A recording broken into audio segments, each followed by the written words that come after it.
दोस्तों पुतिन ने धमकी दे दी और पुतिन ने यह बोला है साफ शब्दों में कि यूरोप में आग लगा दूंगा मैं। इसने तारीफ करी है कमला हैरिस की। इसने क्या गेम, मैं अक्सर इंफॉर्मेशन वॉरफेयर और हाइब्रिड वॉरफेयर की आपके साथ बातें करता हूं, यह पुतिन ने करके दिखा दिया भाई।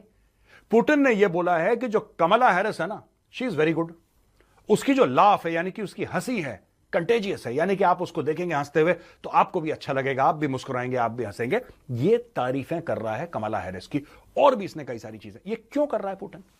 अब लोग बोल रहे हैं साहब पुतिन जो है वो कमला हैरिस को सपोर्ट कर रहा है। No, not at all. Putin जो है डोनाल्ड ट्रंप को सपोर्ट कर रहा है, क्योंकि पुतिन को यह पता है कि पुतिन और रशिया इस वक्त वेस्ट में, सारी पश्चिमी दुनिया में, आप यूरोप देख लो, आप कनाडा देख लो, आप यूएस देख लो, पूरी पश्चिमी दुनिया में पुतिन एक विलेन बन चुका है। और पुतिन को यह बात पता है, ही नोज कि मुझे एक राक्षस के तौर पे देखते हैं कि इस देश को गया, उसको खा लिया, यूक्रेन में घुसा, इतने हजार बंदे मार दिए। ये लोग देखते हैं पुतिन को एक एनिमी के तौर पे, एक दुश्मन के तौर पे। और यहां पे दुश्मन अगर किसी की तारीफ करे तो इसका मतलब वो दुश्मन के साथ मिला हुआ है। गेम समझ रहे हैं दोस्तों? यानी कि वो चाहता है, पुतिन ये चाहता है कि कमला हैरिस हार जाए, इसलिए वो कमला हैरिस की दोस्ती की कसमें खा रहा है और उसकी तारीफें कर रहा है। यह पुतिन का गेम है। पुतिन ने, अच्छा, वहां पे अमेरिका में जो रिपब्लिकन्स हैं यानी कि डोनाल्ड ट्रंप की पार्टी, वो कमला हैरिस के पीछे पड़ गई कि यही है बिल्कुल कलेश की जड़ कमला हैरिस, और यही है जो पुतिन के साथ दोस्तियां कर रही है। अगर इसकी दोस्ती नहीं होती तो पुतिन इसकी तारीफ क्यों करता? और वहां पे कमला हैरिस की पार्टी, जो डेमोक्रेटिक पार्टी है, वो ये कह रही है कि साहब ये गेम खेल रहा है हमारे साथ। गेम कंप्लीट है।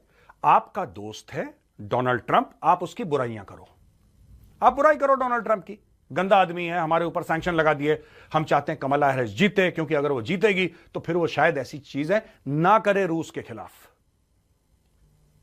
और वहां पे चुपचाप से कमला हैरिस की तारीफ कर रहा है, डोनाल्ड ट्रंप की बुराई, जबकि उसके दिल में उल्टा है, उसका गेम प्लान उल्टा है। दोस्तों इसको कहते हैं इंफॉर्मेशन वॉरफेयर। किस तरीके से सोशल मीडिया का इस्तेमाल करना है, किस तरीके से मीडिया का इस्तेमाल करना और दुश्मन के ऊपर प्रहार करना है, अगर सीखना है तो भाई साहब इस बंदे से जाके सीखो। पुतिन से बड़ा खिलाड़ी आई डोंट थिंक दुनिया में कोई है। एक पुतिन, एक शी जिनपिंग, ये इस मामले में एक्सपर्ट है, किस तरीके से मीडिया और सोशल मीडिया का भरपूर इस्तेमाल करना है। ये देखिए साहब। अब देखिए दोस्तों, पुतिन जो है ना, वो बीच बीच में पतंग उड़ा देता है। ऐसे लोगों को समझ में नहीं आता कि कौन सी पतंग पकड़े, कौन सी छोड़ दें। अब मैं आपको बताता हूं, शुरू में हमने कैसे शुरू करा था video. In the very beginning हमने बोला था, पुतिन ने बोला कि यूरोप में आग लगा दूंगा, यूरोप विल बर्न। तो यूरोप को दे दी धमकी, ठीक है। कमला हैरिस को पुचकार दिया, डोनाल्ड ट्रंप को टेढ़ी आंख से देखा, राइट। जबकि मामला बिल्कुल उल्टा था, वो टेढ़ी आंख से कमला हैरिस को देख रहा था और डोनाल्ड ट्रंप को पुचकार रहा था। इसने बिल्कुल उल्टा कर दिया, क्योंकि उसको पता है कि लोग कैसे रिएक्ट करेंगे। लोगों के इमोशन के साथ खेल गया पुतिन। ये गेम देखो आप। उसको पता है कि चाइना उसके साथ खड़ा है, उसको पता है ब्राजील उसके साथ खड़ा है, और उसको यह भी पता है कि भारत अगर उसके साथ खड़ा है, नहीं खड़ा, लेकिन भारत कम से कम रूस के खिलाफ नहीं जाएगा, क्योंकि पुरानी दोस्ती, पुरानी यारियां, पुराना सपोर्ट है, आज से नहीं 40, 50, 60, 70 साल पहले का। उसको यह बात, वो बात से भली भांति परिचित है। तो उसका यह गेम है कि अब क्योंकि वो पुतिन है और क्योंकि वो रशिया का राष्ट्रपति है, उसने ऐसी चीजें बोल दी सबके सामने कि अब यह मीडिया के एक बयानिया, मीडिया के एक नैरेटिव में शामिल हो गया। कल तक कोई नहीं कह रहा था कि ब्राजील, इंडिया और चाइना मिलकर शांति करेंगे।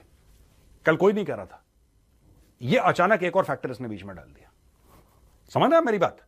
एक नया फैक्टर अलग से बोल दिया होगा कि चाइना पीस कर देगा, अलग से बोल दिया होगा भारत पीस कर देगा, अलग से बोल दिया होगा कि ब्राजील पीस कर देगा, लेकिन इसने तीनों देशों को एक साथ मिला के यह बोल दिया कि अगर पीस होना है यूक्रेन और रशिया के बीच में तो यह करेंगे चाइना, भारत और ब्राजील।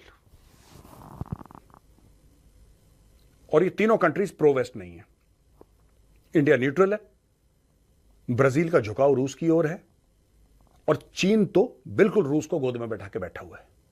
यानी कि पुतिन ऐसा क्यों कह रहा है दोस्तों? आप देखिए ना, जिस तरीके से उसने कमला हैरिस की तारीफ करी और ट्रंप की हल्की सी बुराई करी, ये सब माइंड गेम्स हैं। वो शतरंज खेल रहा है सबके साथ, मॉस्को में बैठा बैठा चाल चल रहा है, एक चाल से और मात।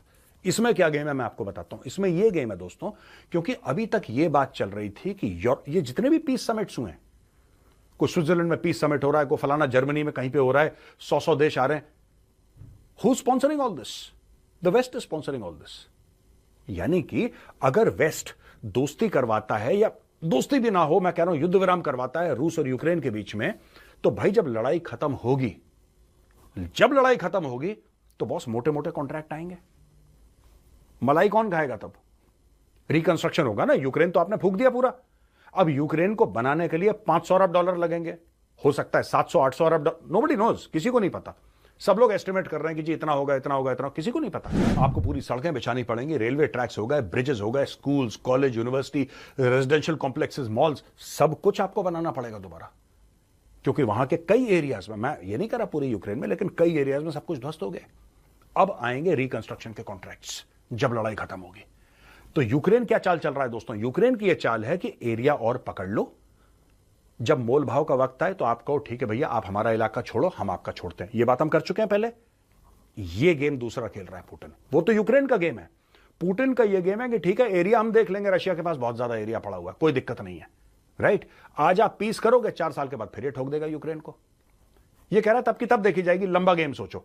अब बात यह है कि जब आप ब्राजील, चाइना और भारत को गेम में डाल देते हैं, ऑफिशियली गेम में डाल देते हैं कि रूस कहता है, इसका मतलब रूस ये कह रहा है कि यार देखो सुनो, अगली बार कोई भी पीस डील होगी, हम ये चाहते हैं कि ये तीनों टेबल पर बैठे। मैंने आपको बोला था ना इसके पीछे गेम है। मैंने आपको बहुत पहले बताया था, जब मोदी जी गए थे, मैंने आपको यह बताया था कि इसके पीछे बहुत बड़ा गेम है। गेम ये है दोस्तों, मोदी जी जेलेंस्की से मिले, राइट। जेलेंस्की ने 4 बातें बोली कि नहीं साहब ये नहीं होना चाहिए, पहले इंडिया कंडेम करे, ये करे, वो छिछोरा आदमी है, पुतिन खिलाड़ी है। छिछोरे खिलाड़ी में यही फर्क है। उसने बोल दिया कि नहीं जब तक आप ये नहीं करेंगे तो ये नहीं करेंगे, ये नहीं होगा, ये नहीं होगा। लेकिन उसने बोला कि हां ठीक है यार, अगर भारत कोई चीज रखता है, भारत कोई पीस समिट रखता है भारत के अंदर, इंडिया स्पॉन्सर करता है, तो हम उसका हिस्सा बनने को तैयार हैं, राइट। अब पीस समिट में क्या, पीस समिट रूस और यूक्रेन की लड़ाई के बीच में अगर पीस समिट होना है भारत में, क्या भारत यह बोलेगा कि सिर्फ तुम आओ और पुतिन नहीं आएगा, या रूस का कोई बंदा नहीं आएगा? क्या भारत ऐसा बोलेगा? नहीं। भारत तो कह ही रहा है कि जिन दोनों लोगों में लड़ाइयां चल रही हैं, जब तक वो लोग बैठ के बात नहीं करेंगे शांति हो ही नहीं सकती। ज़ेलेंस्की कह रहा है नहीं, मैं अकेले ही शांति कर लूंगा। तो अब ये लड़ाई खत्म होने की नहज में है दोस्तों। मैं ये नहीं कह रहा कि ये लड़ाई कल खत्म हो जाएगी, no, I am not saying that. मैं कह रहा हूं कि अगले 4, 6, 8 महीने, 1 साल में आपको देखेगा कि ये लड़ाई धीरे धीरे खत्म हो रही है। दोस्तों, पुतिन ने एक बयान दिया है और उन्होंने कहा है कि रूस यूक्रेन के बीच शांति वार्ता के लिए भारत, चीन और ब्राजील मध्यस्थता कर सकते हैं। गुरुवार को एक कार्यक्रम के दौरान उन्होंने कहा कि रूस और यूक्रेन की जंग शुरू होने के 1 हफ्ते बाद ही इस्तांबुल में हुई बातचीत में शांति वार्ता को लेकर एक प्राथमिक समझौते पर सहमति बनी थी, लेकिन इस समझौते को कभी लागू नहीं किया गया। अब अगर फिर से मध्यस्थता की बातचीत शुरू होती है तो इस्तांबुल में हुआ प्राथमिक समझौता इस बातचीत का आधार बन सकता है। मीडिया रिपोर्ट्स की माने तो ईस्टर्न इकोनॉमिक फोरम के कार्यक्रम में पुतिन ने कहा कि हमारा प्रमुख उद्देश्य यूक्रेन के डोनबास क्षेत्र को कब्जे में लेना है। रूस यूक्रेन के बीच जारी युद्ध को 2 साल से ज्यादा का समय बीत चुका है। कई बार रूस यूक्रेन के बीच मध्यस्थता की कोशिश की गई, लेकिन रूस के इन शांति वार्ताओं में शामिल न होने के चलते इन बैठकों का भी कोई सकारात्मक नतीजा नहीं निकल पाया। अब खुद पुतिन ने संकेत दिए हैं कि वो बातचीत के लिए तैयार हैं। पुतिन का यह बयान एक ऐसे समय आया है जब बीते दिनों प्रधानमंत्री मोदी के रूस दौरे पर शांति की अपील की गई थी। वहीं पिछले महीने ही यूक्रेन दौरे पर प्रधानमंत्री ने शांति की अपील की थी और कहा था कि भारत इसके लिए मदद करने के लिए तैयार है। यूक्रेन ने भी रूस के साथ शांति वार्ता के लिए भारत की भूमिका को अहम बताया था, लेकिन पुतिन ने कुछ शर्तें रखी हैं और इन शर्तों के अलावा कुछ इलाके हैं जहां से यूक्रेन को अपने सैनिक हटाने होंगे और साथ ही यूक्रेन कभी भी नाटो का हिस्सा नहीं बनेगा। हालांकि यूक्रेन ने इन शर्तों को मानने से इंकार कर दिया है और साथ ही ये मांग की है कि रूस अपने सभी सैनिकों को यूक्रेन से वापस बुला ले, लेकिन अभी तक ऐसा कुछ नहीं हुआ है। अब देखना यह है कि आगे क्या होता है।